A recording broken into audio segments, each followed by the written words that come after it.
ದ್ವಾರಕೀಶ್ ಅವರು ನಮ್ಮ ಕನ್ನಡ ಚಿತ್ರರಂಗಕ್ಕೆ ತುಂಬ ಯಶಸ್ವಿಯ ಒಬ್ಬ ನಟ, ನಿರ್ಮಾಪಕ, ನಿರ್ದೇಶಕ.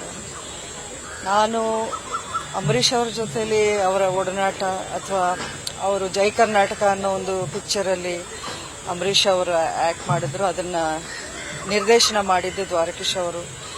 ಅಷ್ಟೇ ಅಲ್ಲದೆ ವಿಷ್ಣುವರ್ಧನ್ ಅವ್ರ ಜೊತೆಯಲ್ಲಿ ಅಥವಾ ಅವರ ಮನೆಯಲ್ಲಿ ಹಲವಾರು ಸತಿ ಭೇಟಿ ಮಾಡಿ ಅವರು ಯಾವಾಗಲೂ ಎಲ್ಲರನ್ನೂ ನಗಿಸ್ತಾ ಇರೋರು. ಅವ್ರ ಸಿನಿಮಾದಲ್ಲಿ ಯಾವ ರೀತಿ ಮನರಂಜನೆ ಮಾಡಿದ್ರು ಅದೇ ರೀತಿ ಅವರು ನಿಜ ಜೀವನದಲ್ಲೂ ಎಲ್ಲರನ್ನೂ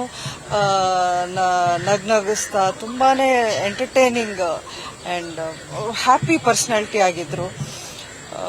ನಿಜಕ್ಕೂ ಇದು ಕನ್ನಡ ಚಿತ್ರರಂಗಕ್ಕೆ ತುಂಬಲಾರದ ನಷ್ಟ ಅಂತಲೇ ಹೇಳಬೇಕು. ಎಲ್ಲರೂ ದುಃಖದಲ್ಲೇ ಇದ್ದೀವಿ. ಆದ್ರೂ ದೇವರು ಒಂದು ರೀತಿ ಅವರಿಗೆ ನೆಮ್ಮದಿಯಿಂದ ಶಾಂತಿಯುತವಾಗಿ ಅವರನ್ನು ಕರ್ಕೊಂಡು ಹೋಗಿದ್ದ ರೀತಿನೂ ಅದು ಒಂದು ವರವೇ. ಅವರ ಆತ್ಮಕ್ಕೆ ಶಾಂತಿ ಸಿಗಲಿ, ಅವರ ಕುಟುಂಬದವರಿಗೆ ಈ ನೋವನ್ನು ಭರಿಸೋ ಒಂದು ಶಕ್ತಿಯನ್ನು ಕೊಡಲಿ ಅಂತ ಪ್ರಾರ್ಥಿಸ್ತೀನಿ. ನ್ಯೂಸ್ ಫಸ್ಟ್, ನಿರ್ಭೀತಿಯಿಂದ ನಿಮ್ಮ ಪರವಾಗಿ.